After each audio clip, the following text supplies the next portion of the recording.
La genética de Satanás. Como un subtítulo podríamos llamar la corrupción de la imagen de Dios en el ser humano.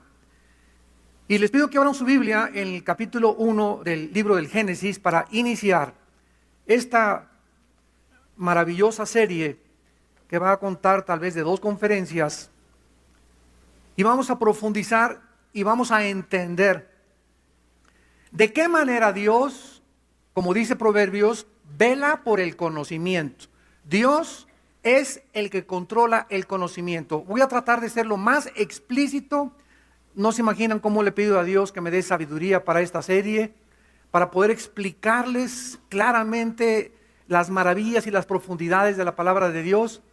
Pero cuando Dios dice que Él vela por el conocimiento, significa lo siguiente: después de toda la historia, el conocimiento aumentó de una forma increíblemente desproporcionada en contraste con 18 siglos de historia en el siglo XX.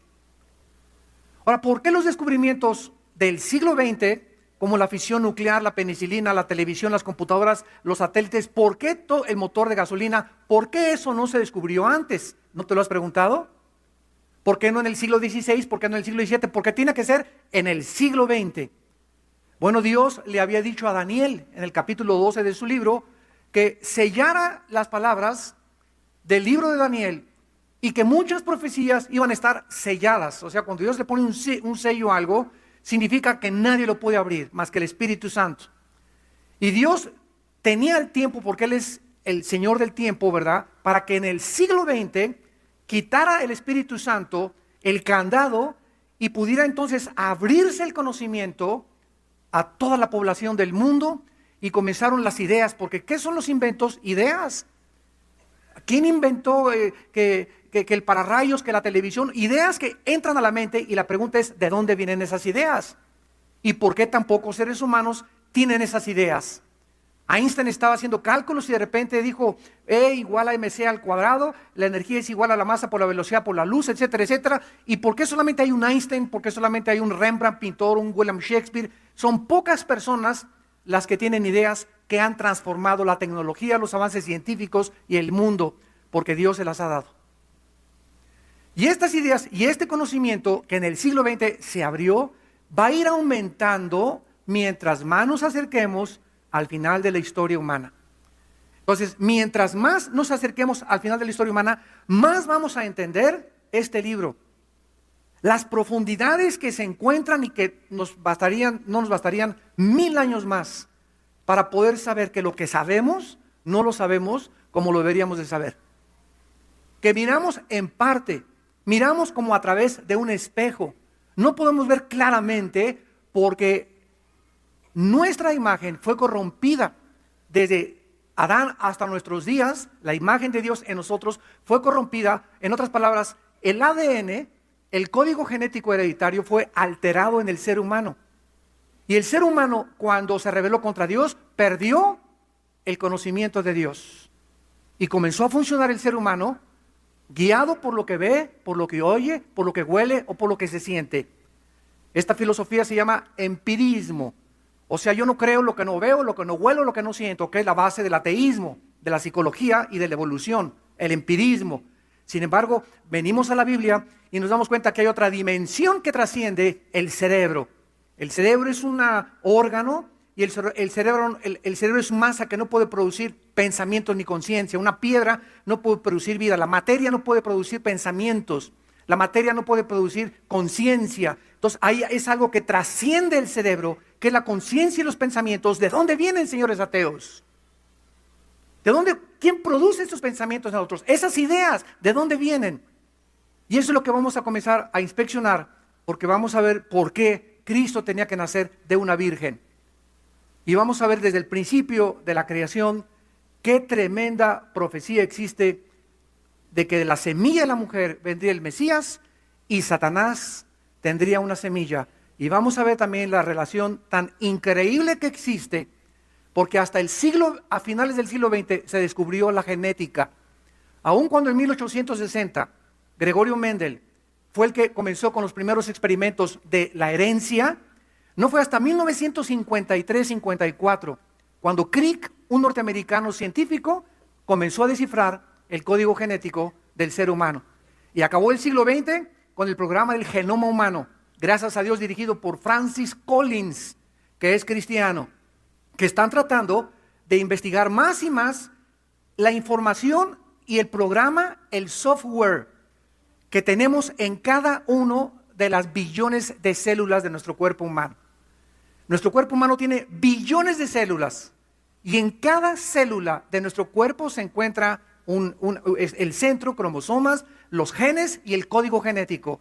Y en cada célula de nuestro cuerpo está la información para reproducirnos. ¿Quién puso ese programa, ese software en cada una de nuestras células? Que tiene la complejidad más grande de la empresa y la compañía más grande que el hombre pueda construir. Bueno, vamos a la palabra de Dios. Que le salga humo por las narices.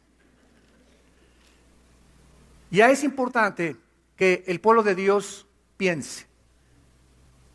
Fíjense lo que les acabo de decir. Ya es importante que dejes de ver telenovelas, Calimán, la revista Duda y tantas babosadas y tantas tonterías, y que comiences a memorizar la palabra de Dios, a vivir más cerca de Dios, para que el Espíritu Santo comience a expander tu mente y puedas entender tantas cosas que no entiendes por tu terquedad, por el pecado, porque el pecado obscurece y llena de tinieblas el entendimiento. Si hay un hombre que tiene una relación equivocada con su esposa y viene a la Biblia ese hombre, hasta que no arregles tu situación con tu esposa, se te cierra el conocimiento, se te cierra el entendimiento. Si hay alguna pareja de ustedes que tiene relaciones sexuales con su novio o alguna muchacha que se deja manosar por su novio, vienes a la iglesia, puedes cantar, puedes ser edecán, puedes hacer miles de cosas, o puedes estudiar la Biblia y venir al LITI y al diplomado, se te cierra el entendimiento, porque Dios es santo. Y podrán caminar dos juntos si no estuvieran de acuerdo, de ninguna manera.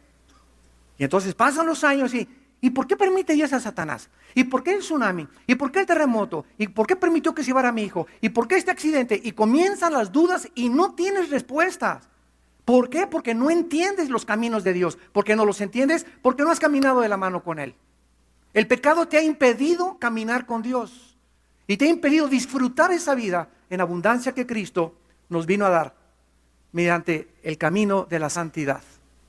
En Génesis 1, versículo 27, 26 y 27, la Biblia nos revela que el ser humano es una creación directa de Dios.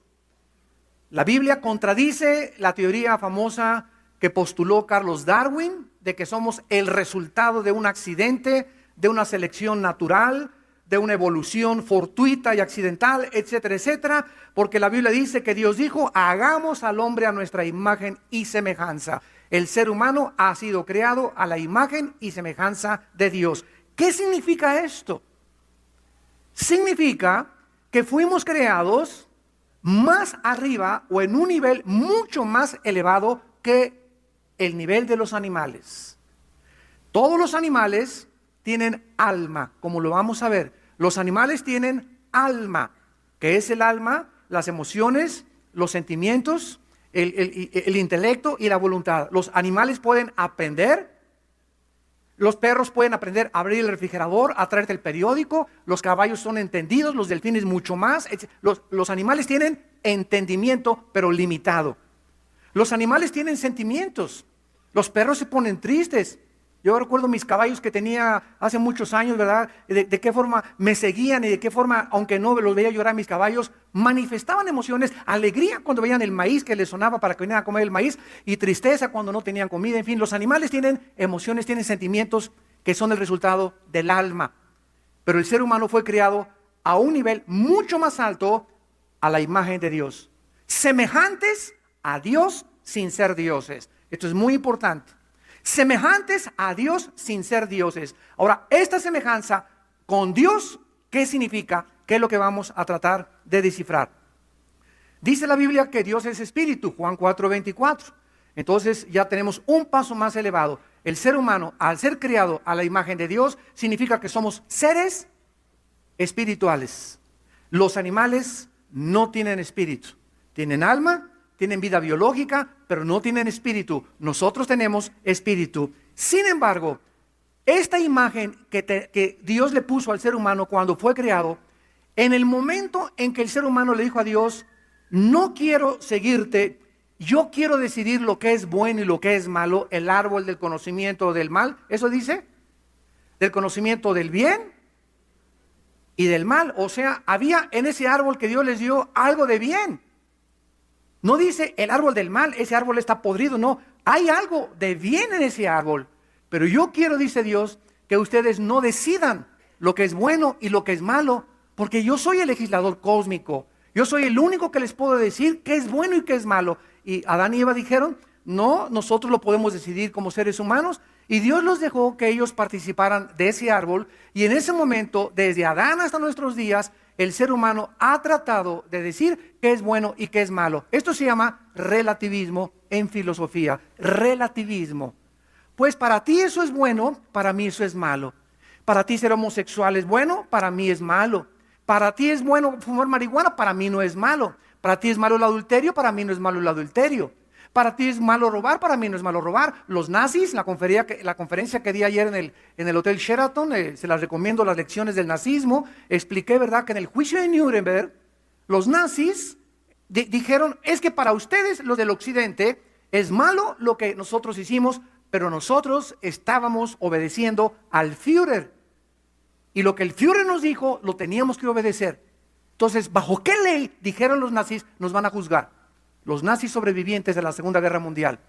Y entonces se formó un conflicto dentro de la misma jurisprudencia, dentro del área jurídica. Los abogados más eminentes del mundo comenzaron a preguntarse, los nazis los retaron, ¿bajo qué leyes nos van a juzgar? Bajo nuestras leyes era permitido matar, asesinar por causa del Reich y del Partido Nacional Socialista Nazi. Pero ustedes tienen esas leyes, nosotros tenemos esas leyes. ¿Por qué nos juzgan con sus leyes? Hasta que finalmente un abogado cristiano que fue enviado desde Washington a Berlín dijo lo siguiente, bajo la ley de la conciencia.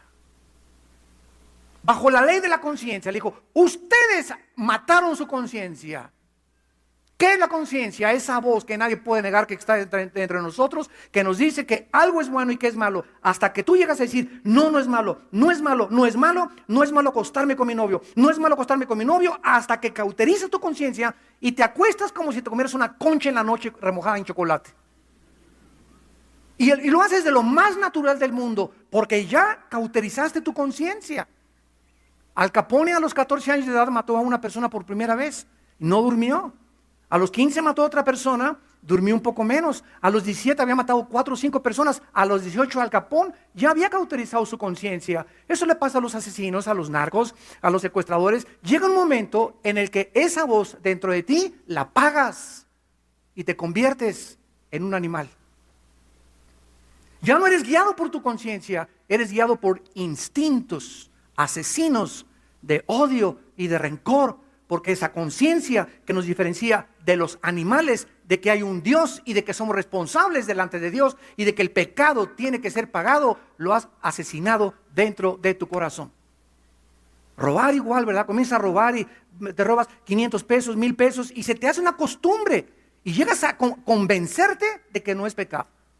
Y llegas a creer que lo que estás haciendo no es malo. No, yo robo, pero no comparado con los que roban tantos millones, ni con los banqueros. Me robo un clavelito de vez en cuando o una canita al aire. Yo soy adúltero, pero no como mi compadre que tiene 3 amantes. No, yo un amante de vez en cuando. Y comenzamos así a maquillar el pecado. ¿Por qué? Porque la imagen ha sido deteriorada y corrompida desde Adán hasta nuestros días.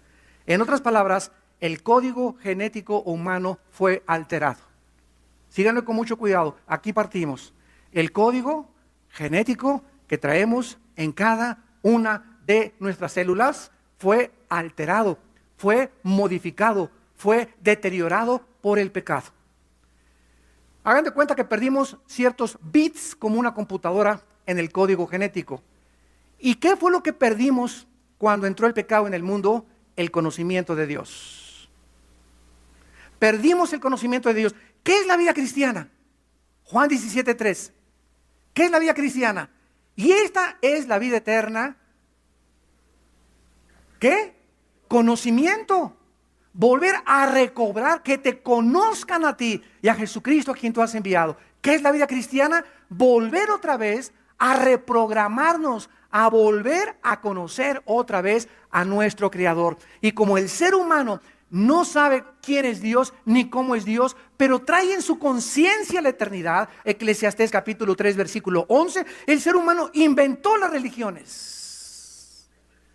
¿Qué son las religiones? Intentos, teorías, filosofías, sistemas de pensamiento que tratan de reunirse, ya viene la palabra religión, revolver, ligos, ligarse, de volver a ligarse con su Creador. ¿Cómo? A través de sacrificios, yéndome a la villa, golpeándome el cuerpo, portándome bien, siguiendo ciertos ritos, ciertas ceremonias, y aparece Cristo en el escenario.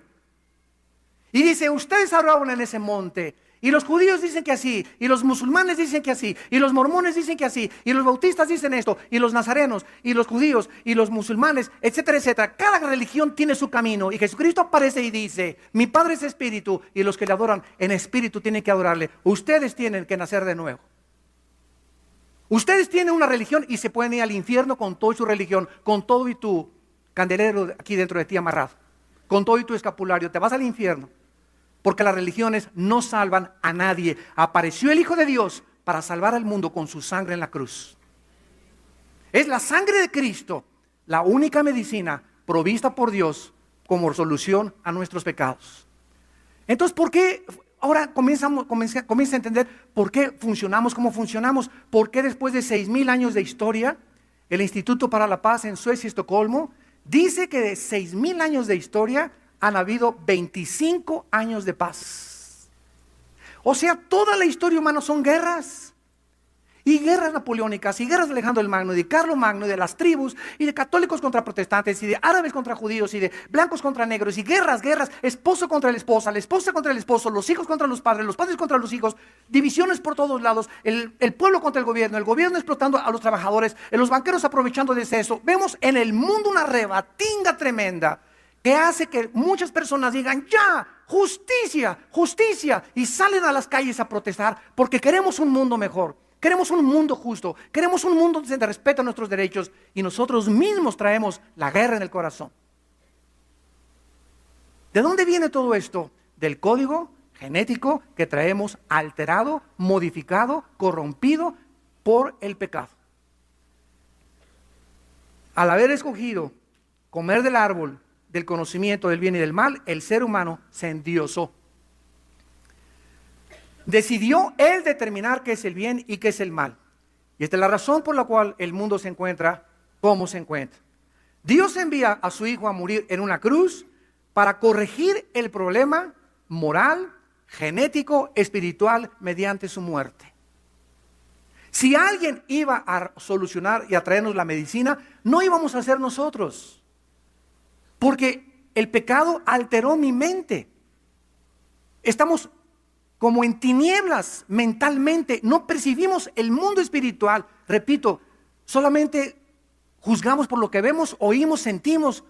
Pero para poder penetrar y romper esta barrera del mundo invisible espiritual que existe, necesitamos que alguien de ese mundo espiritual entre a nosotros, nos quite las vendas y podamos ver que existe algo mucho más allá que trasciende lo material y lo visible y lo terrenal. Y ese mundo invisible donde existe Dios y millones de criaturas, es el mundo donde esas criaturas pueden entrar a nuestra dimensión, pero nosotros no podemos entrar a esa dimensión más que guiados por el Espíritu de Dios.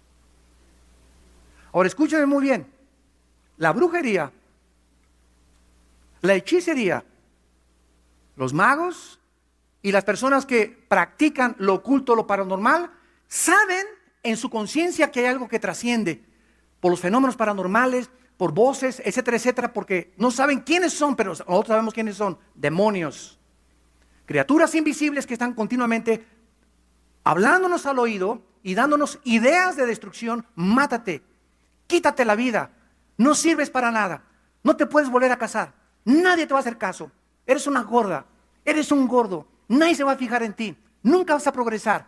Y se pinta un panorama oscuro para abortar la misión que Dios tiene para tu vida. Entonces, esas criaturas invisibles espirituales son las que tratan de atormentarnos. Porque el propósito de Satanás es atormentar la mente. Y si tú permites que esas ideas de celos, de envidia, de avaricia, de codicia, de odio y de rencor por otros llenen tu corazón, bloqueas totalmente la ayuda del Espíritu Santo en tu corazón y no vas a poder ver la luz ni la verdad jamás. Esta es la razón por la cual Cristo invade el escenario mundial y nos comienza Cristo a revelar que existe otro mundo y que las leyes vienen de arriba, no las hacemos nosotros. Ahora muy bien, nuestra historia pues tiene inicio en el huerto del Edén y va a terminar con la segunda venida de Cristo. Inmediatamente vamos a Génesis capítulo 3 versículo 15 y este es el versículo que más locos ha traído a los teólogos de toda la historia. Es el versículo que hasta hace 30, 40 años no se podía entender. Recuerden cómo comenzamos esta conferencia. El conocimiento es progresivo. Mientras Dios alumbra los ojos de la ciencia, Dios permite que a través de la observación de la ciencia y de los experimentos científicos nosotros comprobemos que es verdad la Biblia. O sea, la ciencia no comprueba que la Biblia tiene razón. La Biblia comprueba que lo que se está descubriendo es verdad. La ciencia es juzgada por la Biblia, no la Biblia por la ciencia. Entonces, Dios ha permitido el descubrimiento de la genética. Miles de años antes de que se descubriera, ya Dios había dicho desde el Génesis 1, cada árbol producirá una semilla según su fruto, según su género. Las manzanas producirán semillas de manzanas y contendrán dentro de la semilla de las manzanas que van a ser manzanas y nunca uvas, ni plátanos, ni sandías. Las sandías van a tener un código genético hereditario, un programa, un software para que las sandías, ahí encerrado ese programa, al sembrarlas, produzcan sandías color verde por afuera, blanco y rojo por dentro, con semillas que produzcan sandías según su género y su especie. Los changos van a producir changos, las jirafas todas con el cuellote largo, los elefantes todos tendrán sus trompas, los gatos todos tendrán la felinidad, y así cada especie tiene su especie porque está contenida en el esperma, que la Biblia llama la semilla. El esperma determina el género y la especie. Un esperma de un chango nunca producirá perros. Un esperma de un hipopótamo nunca producirá elefantes, porque el código genético hereditario contenido en un software ahí en las células de cada animal determina el cuerpo, el tamaño, el color, la estructura que Dios escogió y determinó. Esta es la razón, señores ateos y evolucionistas, que les enseñan a los estudiantes que venimos de Chita y del chango. Esta es la razón por la cual nunca se ha podido descubrir el cambio genético y la mutación de una especie a otra especie. En 6,000 años de historia no ha habido ninguna prueba del famoso eslabón perdido. Y no solamente tendrían que encontrar un eslabón, tendrían que encontrar miles de eslabones. No ha habido nunca una mutación de una especie a otra especie. Ni de insectos, ni de mamíferos, ni de reptiles, ni de ninguna especie de animal, menos de seres humanos. Nunca ha habido una raza subhumana. ¿Por qué? Por las leyes genéticas de Dios. Ahora, este versículo de Génesis 3:15, repito, hasta que comenzaron a descubrir la cosa de la genética, se comenzó a entender lo siguiente. ¿Qué dice este versículo? Dios le está hablando a Satanás. Pondré enemistad entre ti y la mujer, entre tu simiente y la simiente suya. Esta te herirá en la cabeza y tú le herirás en el calcañar. Por favor, apunten el significado de la palabra hebrea simiente. Es la palabra sera con Z, así como suena, sera con Z. Y se tradujo en la Biblia semen, esperma, descendencia, relaciones sexuales, fecundar y alianza. Repito, se tradujo en la Biblia semilla, semen en Levítico 15:16, descendencia en Levítico 21, acostarse o tener relaciones sexuales en Levítico 19:20, fecundar en Números 5:28 y alianza en Daniel 2:43. ¿Ven ustedes la interrelación de todas estas traducciones e interpretaciones? ¿Qué es lo que hizo que yo tuviera la nariz que tengo y el color de piel que tengo? Yo desciendo de mi tatarabuelo. Entonces, de mi tatarabuelo, mi tatarabuelo tenía el cromosoma Y, porque todos los varones heredamos el cromosoma Y, si no, no serías varón. Lo que nos hace varones es el cromosoma Y. Las mujeres tienen 2 cromosomas, lo vamos a hablar después, XX. Nosotros tenemos XY, los varones. Entonces, lo que nos hace varones es la Y, porque desde mis tatarabuelos, el cromosoma Y, desde Adán,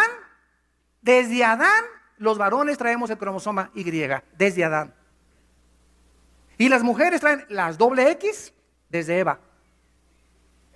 Y entonces cada uno de nosotros heredamos características físicas, el color de la piel, la altura, la roncha de tu mamá o de tu abuela. Usted trae el lunar de tu abuelito, las narices de perico de Australia de tu abuela o de tu tío, el color de pelo, etcétera, etcétera.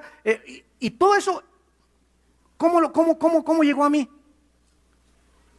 ¿Cómo llegó a mí toda esa información que hizo el cuerpo, la estatura, la cara que tienes tú y que tengo yo? ¿De dónde viene eso? Del esperma de mi papá y del óvulo de mi mamá. ¿No es verdad? En el esperma de mi papá, microscópico, nos vuela y nos funde los fusibles. En esa partícula microscópica del esperma de mi papá, cuando hubo la eyaculación de mi papá y tuvo relaciones con mi mamá, salieron más de 500 millones de espermas, así como lanzando, y uno solo entró a ovular el huevo de mi madre. Y en ese esperma de mi padre venía contenida microscópicamente el software de Dios. Y cuando se junta el esperma de mi padre con el óvulo de mi madre, y el esperma de mi padre entra al óvulo de mi madre, se juntan los dos, se produce un cigote de 46 cromosomas, y de ahí la herencia genética de la mujer, porque traigo herencia genética y tú también de tu mamá, y la herencia genética de mi papá se juntan, y muchas veces domina más la herencia del padre. Mira, se parece al papá, no se parece a la mamá. ¿Por qué? Porque trae más fuerte la herencia de la mamá que del papá. El tercer hijo, ese sí se parece al papá, ahora sí está guapo, ¿verdad? Oigan, pero esta información, este conocimiento nos sobrecoge, ¿no es verdad? Qué increíble que en cosas tan microscópicas se encuentre encerrado toda esta información, que hasta 1860 Gregorio Mendel, un monje austriaco en Europa, con experimentos con chícharos, comenzó a ver que se transmitían de los chícharos el color, etcétera, etcétera, y hasta 1953 se puede penetrar con los microscopios electrónicos a descubrir la formación del ADN, del ácido desoxirribonucleico, que es el ADN. Bueno, aquí vemos pues en este versículo, Génesis 3:15, que hay un misterio tremendo. ¿Cuál es el misterio? Primero, número 1, se está diciendo y se está profetizando que de la mujer, pero no solo de la mujer, vamos a meterle la lupa, de la simiente de la mujer. Un momento, la primera pregunta. Vean qué profundidad de este versículo. Las mujeres no tienen la semilla. El hombre es el portador de la semilla, del esperma. ¿O no? ¿O sí? Pues sí. El hombre es el que envía la semilla. La mujer, Dios la creó, la receptora. Las mujeres fueron creadas por Dios para recibir. Maridos, amen, se nos da a nosotros, amen a sus mujeres, cuiden a sus mujeres, consideren a sus mujeres. Y la mujer solamente fue creada para recibir amor, acaricitas, apapachos. Mientras la mujer reciba, es feliz. Entiende esto, marido que me escuchas. Y por eso es tan importante cuando están depresivas llevarlas al mall. Se los digo con todo mi corazón y lo he comprobado. Yo tengo un problema con mi esposa, así como que no sé cómo. Yo le digo, Dios, dame sabiduría para ver cómo me la acerco otra vez, Señor, porque ahorita ni duermo en la noche en la cama. Y siempre viene a mi mente, ¿no? Estoy enojado con mi esposo, cualquier cosa, un conflicto, aquí hubo un desacuerdo con los hijos o lo que sea, y ahí está, ¿verdad? Con su jeta ella por un ratito, y yo no sé qué hacer, ni mucho menos. Es mágico. Le digo, vamos de compras, gorda. Hasta se le cambia la cara. Y miren, y la llevo al centro comercial, al mall, la dejo, me siento ahí con mi Biblia, a leer un libro, lo que sea, una cafetería, y anda a las 3 o 4 horas, llega con una bolsa, con 2, 3 bolsas. Mi amor, te quiero mucho. Así fueron creadas por Dios. Nunca una mujer estará satisfecha con 30 pares de zapatos. Siempre querrán uno más. Tiene 50 vestidos, querrá uno más. Porque fueron creadas así, para recibir, y nunca están satisfechas. Nosotros fuimos criados para dar genética, social y de una forma también psicológica. Entonces, aquí hay un conflicto, ¿verdad? Porque está aquí explicando esto de que la simiente de la mujer. Entonces, muchos teólogos antes del 1860, yo tengo libros del siglo XV, del siglo XVI, del siglo XVII, de muchos cristianos, les fundió los fusibles. Oye, pero aquí se equivocó el Espíritu Santo. No puede esto ser posible, porque la mujer no es la portadora de la semilla. ¿Cómo puede Dios haberse equivocado y haber dicho que de la semilla de la mujer, la semilla la tiene el hombre, no la tiene la mujer? Pero cuando pasó el tiempo y Dios comenzó a abrir el conocimiento y comenzamos a penetrar en las profundidades de la ciencia y de la genética y del ADN, se descubrió entonces, ¿verdad?, que el hombre es el que trae la semilla, y que aquí lo que Dios estaba diciendo era lo siguiente: que es la primera profecía de que el Mesías nacería virginalmente. La mujer no pondría la semilla, la pondría Dios. Ahora comenzamos a ahondar y a preguntarnos, ¿y por qué José? Bueno, que José con cara de calavera que hubiera tenido José, ¿por qué no podía José tener relaciones con María? ¿Y por qué Jesús no podía nacer como uno de nosotros, de papá y de mamá? ¿Por qué tuvo que intervenir Dios para que Dios pusiera el cromosoma Y en el óvulo de María? Si José hubiera puesto el esperma en el óvulo de María, él hubiera nacido con pecado. Entonces ya comenzamos a ahondar más. Entonces quiere decir que a través del esperma del varón se transmite el pecado. Quiere decir que viene entonces en la sangre el pecado. Porque dice Levítico 17:11 que la vida de la carne está en la sangre. Y la palabra vida en Levítico 17:11 es nepej en el hebreo, que significa alma. Vean ustedes cómo estamos rascándole. En otras palabras, el alma está en la sangre, el espíritu está en la mente. Aquí es la habitación del Espíritu Santo, en nuestra mente. El alma, las características físicas, emocionales y sentimentales, y el pecado es transmitido a través de la sangre. ¿Qué pasó con Adán? Se infectó su sangre. Y todos nosotros hemos nacido con sangre infectada. Salmo 51:8, en pecado fuimos concebidos. No dice nacidos, desde la concepción, desde la fecundación, porque es muy diferente nacer a ser concebido.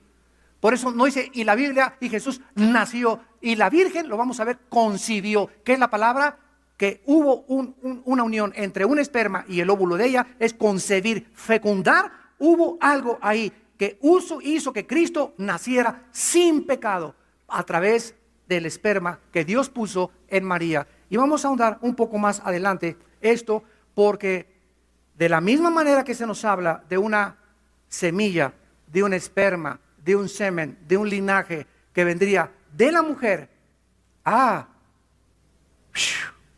nos dice que Satanás tiene también una semilla. ¿Satanás tiene esperma? ¿Puede Satanás producir una descendencia? Ya vimos la traducción de Sera, descendencia, linaje. ¿Puede Satanás de alguna manera mezclarse tal vez con algún ser humano o los ángeles caídos y alterar la genética humana y producir monstruos? La Biblia nos dice ese y sí, como lo vamos a ir comprobando. Y esta es la razón por la cual el anticristo, la obra maestra de Satanás, será un individuo que habrá de nacer de la mezcla o de la alteración genética de una mujer humana para falsificar el nacimiento y la encarnación del Hijo de Dios. Y ese ser que nacerá, el anticristo, será un hombre, claro que humano, porque así como Cristo tenía que tener, escúchenme, herencia genética humana, Cristo tenía que tener herencia genética humana. El vientre de María no fue una incubadora, como muchos teólogos han dicho. No, solamente sirvió como incubadora y todo lo hizo Dios dentro del vientre de María. No, Cristo tenía que nacer de la semilla de Adán, de Abraham, de Isaac, de Jacob, de David, de Noé y de toda la línea que corre a través de la Biblia. El Hijo de Dios tenía que heredar en su sangre la humanidad, pero sin pecado. Porque si el Hijo de Dios, él podía haber sido un ángel que bajara, si el Hijo de Dios no hubiera heredado la humanidad de nosotros, no hubiera podido ser hombre. Y si no hubiera podido ser hombre, no hubiera podido pagar por nuestros pecados. Porque en la cruz del Calvario, el que pagara por nuestros pecados tenía que ser identificado con la raza humana. Identificado con la raza humana, pero sin pecado. Fueron puestos nuestros pecados sobre él, él no pecó. Pero el que moría en la cruz no solo tenía que ser hombre, tenía que ser Dios. ¿Por qué? Porque solo Dios nos puede perdonar. ¿Ya van entendiendo el plan de redención? No, nada más, Cristo nació en Belén, su mamá fue la Virgen María, bla, bla, bla, bla. Y no pasamos de esas cosas, tenemos que pensar y ahondar y ver qué maravillosa es la Biblia. A la luz de la ciencia, de la genética, de la química, de la física, de la antropología, de la sociología y de todas las disciplinas académicas que existen. Es maravilloso, de la literatura, de la poesía. Es un libro extraordinario. Y de veras no hay un gozo más grande que enseñar la Biblia y que aprender la palabra de Dios. Nos va abriendo la mente y y así vamos como los niños, ¿verdad? Entras a la clase japonesa, esa es la A, esa es la B, esa es la C, y ya conoces el abecedario en japonés y comienzas a armar ya frases y en hebreo igual y en griego y cualquier cosa que aprendamos, así tiene que ser. Toma tiempo, dedicación y disciplina. Y pagar el precio de querer aprender, de querer conocer a Dios. Muy bien, ¿qué ha hecho entonces Satanás después de saber que de la semilla de la mujer, escuchen, el Hijo de Dios vino al mundo gracias a una mujer? El cuerpo de Cristo genéticamente vino de una mujer, no de un hombre. Las mujeres, arriba las mujeres.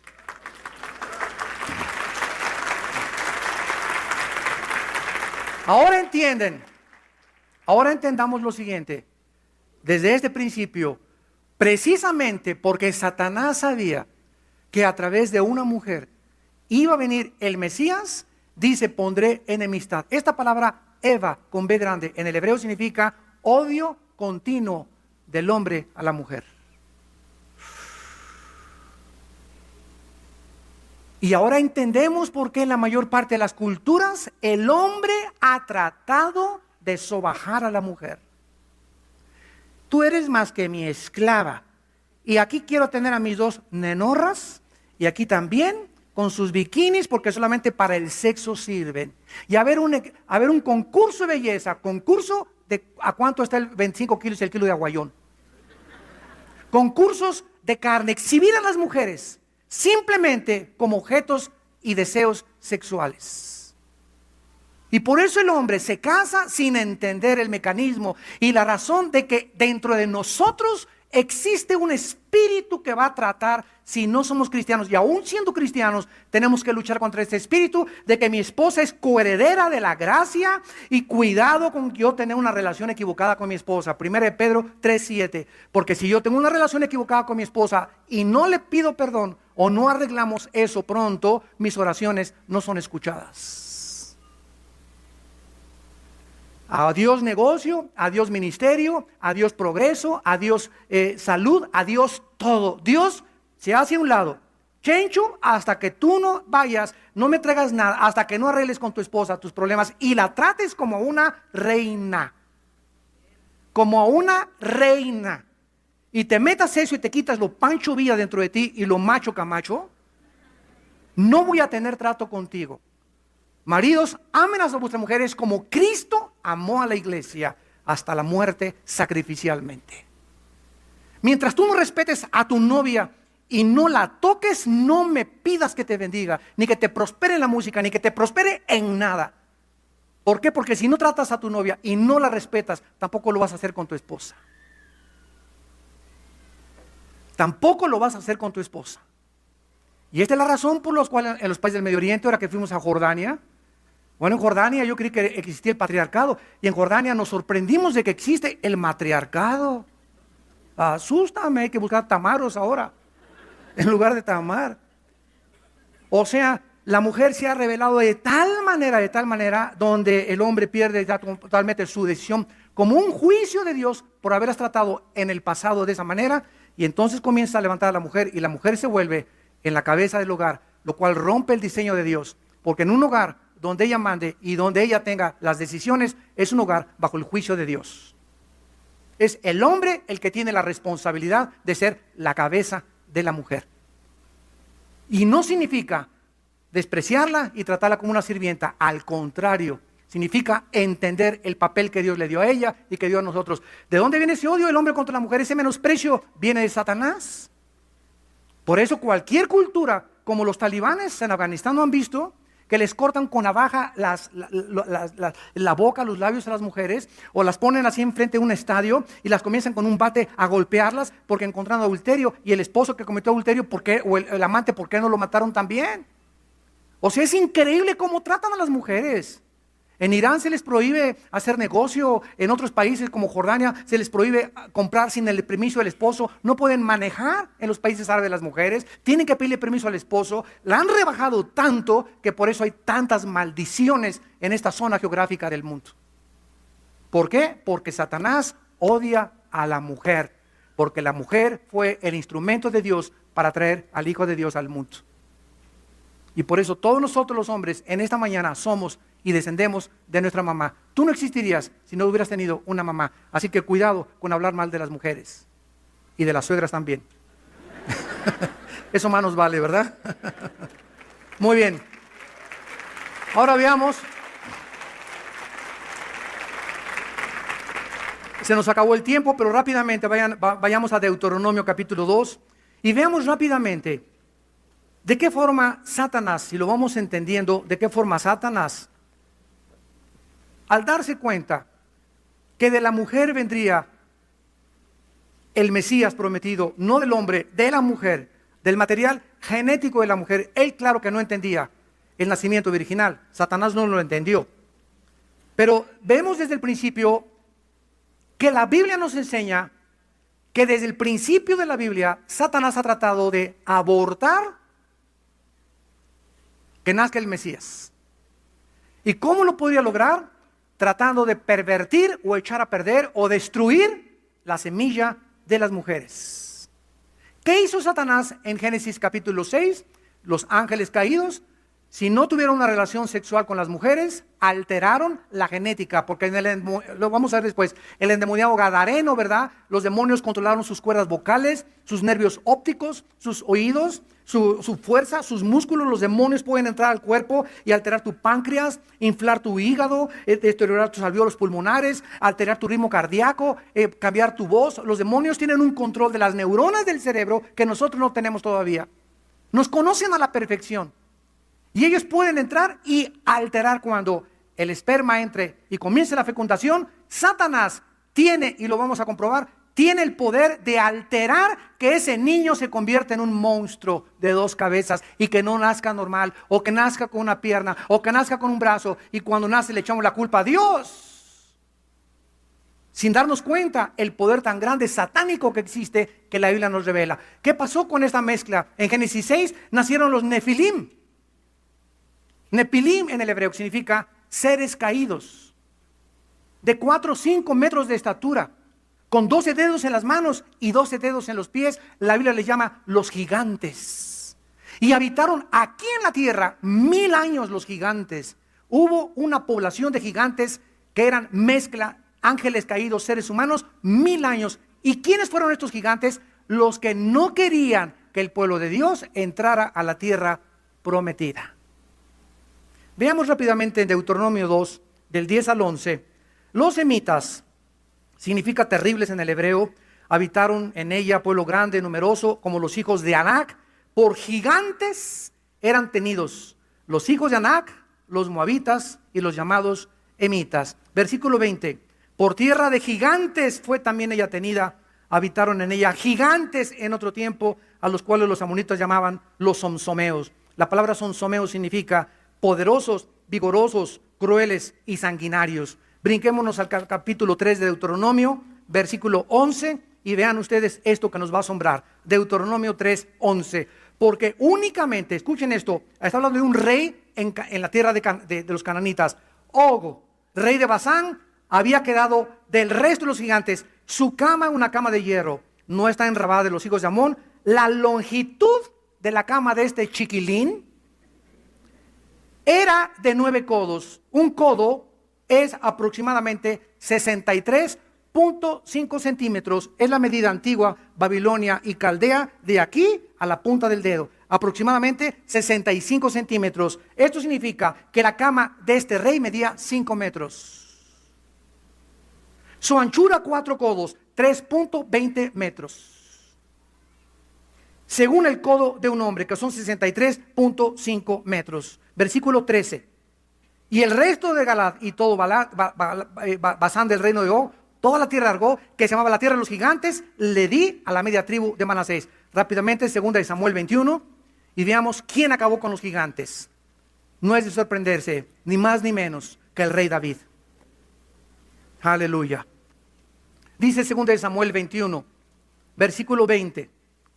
Hubo otra guerra en Gat, donde había un hombre de gran estatura, el cual tenía 12 dedos en las manos, 12 dedos en los pies, 24 por todos, y era también Sera, descendiente o del esperma o del linaje o del semen de los gigantes.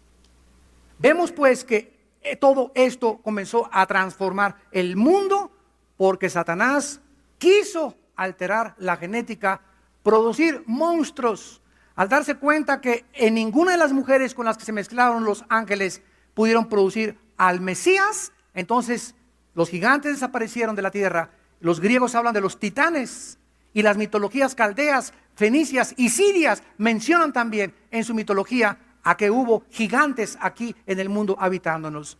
David acaba con ellos, y uno de ellos fue Goliat. Y cuando David se enfrenta a Goliat, nos damos cuenta que un solo gigante había aterrorizado al ejército de Saúl.